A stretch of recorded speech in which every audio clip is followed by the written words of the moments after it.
चिड़िया। हाँ, आपकी दोस्त टूनी चिड़िया आ गई है एक नई कहानी लेकर।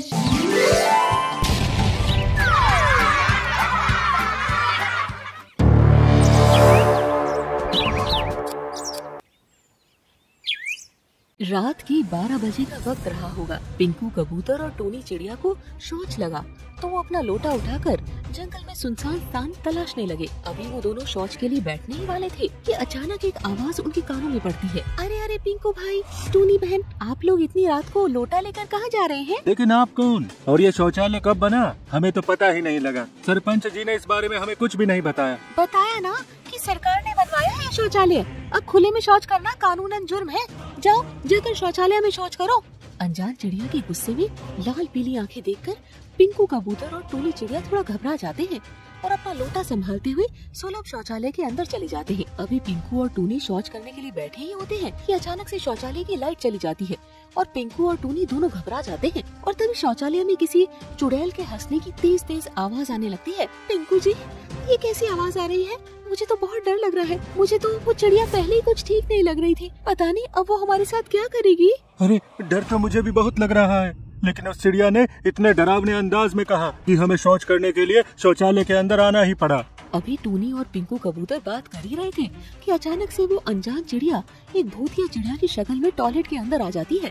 आ गए ना मेरी पकड़ में। मैं जानती थी कि तुम दोनों इतनी आसानी से शौचालय के अंदर नहीं आओगे, इसीलिए मैं तुम्हें डरा धमका कर अंदर लेकर आई हूँ। अब तुम दोनों को मुझसे कोई नहीं बचा सकता। मरने के लिए तैयार हो जाओ। इतना कहकर भूतिया चिड़िया बारी बारी से पिंकू कबूतर और टूनी चिड़िया को पटक पटक कर वहीं मार देती है और उसके बाद वो दोनों का खून पी जाती है और हंसते हुए उसी टॉयलेट में गायब हो जाती है।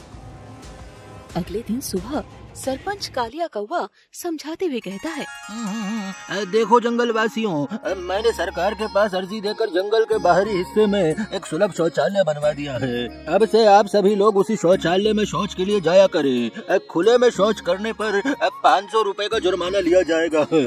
सरपंच कौवा की बात सुनकर सारे पक्षी हाँ में गर्दन हिलाकर अपने अपने घोंसलों की ओर उड़ जाते हैं। अभी तक कोई भी पक्षी ये नहीं जानता था कि कल रात को सुलभ शौचालय में क्या हुआ। इसी प्रकार अगले दिन फिर से राजू तोता आधी रात को खुले में शौच करने के लिए निकलता है। तभी भूतिया चिड़िया उसे मिल जाती है। जंगल में सुलभ शौचालय के होते हुए खुले में शौच करते तुम्हें शर्म नहीं आती? जाओ जाकर सामने बने उस शौचालय में शौच करो। अरे आप नाराज ना हो, वो अभी आदत नहीं है ना शौचालय जाने की, इसीलिए गलती हो गई। आगे से ऐसा नहीं होगा, मुझे माफ कर दो, मैं अभी शौचालय चला जाता हूँ। इतना कहकर राजू तोता भी सुलभ शौचालय में जाकर शौच करने लगता है। इतने मूर्ख है ये पक्षी। कितनी आसानी से आज रात के लिए भी शिकार का इंतजाम हो गया। आज तो इस राजू तोते को खाकर मैं अपनी भूख मिटाऊंगी। उसके बाद भूतिया चिड़िया अपने डरावने भूतिया अवतार में राजू कबूतर के सामने आ जाती है। अरे बाप रे बाप, ये क्या बला है? ये मैं कहाँ आ गया? छोड़ दो मुझे, मैं अब कभी भी रात में शौच के लिए नहीं निकलूंगा। छोड़ दो मुझे। ऐसे कैसे छोड़ दूं तुम्हें? अगर तुम मूर्ख पक्षी रात में शौच को नहीं निकलोगे तो मैं शिकार किसका करूंगी? इतना कहकर वो भूतिया चिड़िया राजू तोते के पंख नोचकर उसका सारा खून पी जाती है। आज तो मजा ही आ गया। अब इसी तरह एक एक करके इस जंगल के सारे पक्षियों को मैं खा जाऊंगी। इसके बाद वो भूतिया चिड़िया फिर से उस शौचालय में गायब हो जाती है। इसी तरह से लगातार पक्षियों के गायब होने की घटनाएं रोज होती हैं, जिससे जंगल में हाहाकार मच जाता है। एक दिन सारे पक्षी मिलकर सरपंच कौवा के पास जाते हैं।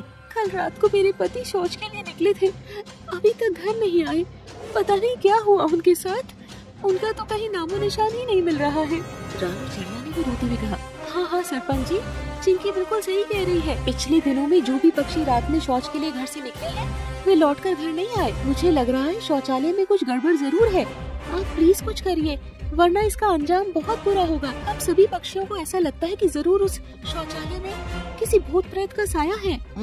देखो, मैं आप सभी का सरपंच हूँ। आपकी सुविधा के लिए ही मैंने वो शौचालय बनवाया है। आप लोग अगले साल फिर से मुझे ही वोट देकर जिताएं। मैं आपकी हर समस्या का समाधान करूंगा। मैं आज ही आप लोगों की समस्या का समाधान कराता हूँ, आप परेशान ना हो। इतना कहकर सरपंच कौवा ओझा उल्लू के पास चला जाता है। क्या बात है सरपंच जी, आप आज यहाँ? कोई समस्या है क्या? देखिए ओझा जी, जंगल के सभी पक्षियों को ऐसा लगता है कि नए सुलभ शौचालय में जरूर कोई भूत प्रेत का साया है, जिसके कारण जो भी पक्षी रात में वहाँ शौच के लिए जाता है उसकी मौत हो जाती है। अरे मैं बस इतना चाहता हूँ कि आप कुछ ऐसा करें जिससे कि पक्षियों के मन से ये डर खत्म हो जाए। ये लो भभूत, और इस भभूत को सुलभ शौचालय के चारों ओर बिखेर देना। उसके बाद आधी रात को तुम शौचालय के अंदर जाना। फिर अगले दिन जब तुम सुबह जीवित वहाँ से लौटोगे तो जंगल के सभी पक्षियों को विश्वास हो जाएगा कि उस शौचालय में कोई प्रेत नहीं है। अरे वाह वाह वाह वाह ओझा जी, ये तो आपने बहुत अच्छा उपाय सुझाया। इससे उस शौचालय के अंदर का भूत भी भाग जाएगा और पक्षियों के अंदर से डर भी निकल जाएगा। वाह वाह वाह। रात घिर आती है। रात के 12 बजे सरपंच कौवा भभूत लेकर शौचालय की ओर जाता है। पहले वो ओझा के दी हुई भभूत को शौचालय के चारों ओर बिखेर देता है और उसके बाद वो शौचालय के अंदर घुसता है। सरपंच के अंदर जाते ही शौचालय की लाइट तेजी से जलने बुझने लगती है। उसके बाद एक जोरदार आंधी चलती है और रेत के बवंडर से एक भूतिया चिड़िया प्रकट हो जाती है।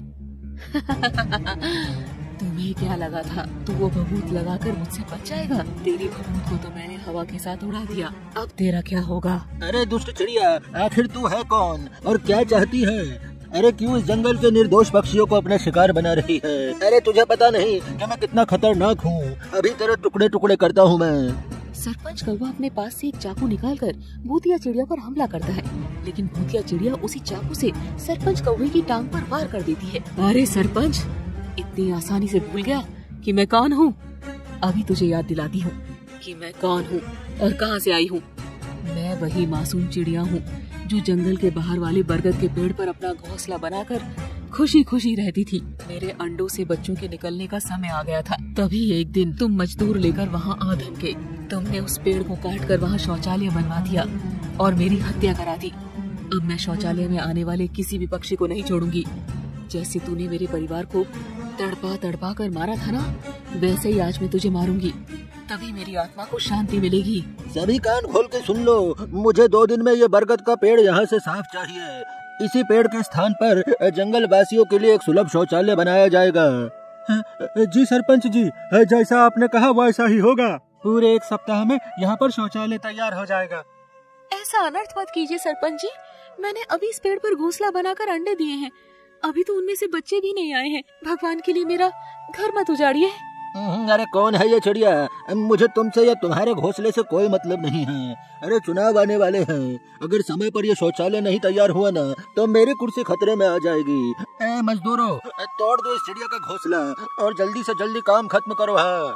काकू चिड़िया अपने अंडों की सलामती के लिए बहुत मिन्नतें करती है, लेकिन सरपंच कौवा उसकी एक बात भी नहीं सुनता है। अगले दिन जैसे ही मजदूर आकर उसके घोंसले को गिराते हैं, काकू चिड़िया वहाँ खड़े सरपंच को चोंच मारने लगती है। दुष्ट चिड़िया, तुम मुझ पर हमला करेगी? मार डालो इस चिड़िया को और उठाकर नीचे फेंक दो इसके अंडे। काकू चिड़िया की हत्या कर देते हैं। अपनी आंखों के सामने अपने बच्चों को मरता देख काकू चिड़िया एक चुड़ैल भूतिया चिड़िया बन जाती है। इतना कहकर वो भूतिया चिड़िया सरपंच कौवे को गर्दन पर चाकू से वार कर देती है। फिर पटक पटक कर उसकी जान लेने के बाद वो उसका खून पीकर उस शौचालय से गायब हो जाती है। सरपंच से बदला लेकर भूतिया चिड़िया एक संतुष्ट आत्मा बनकर वहाँ से हमेशा के लिए चली जाती है।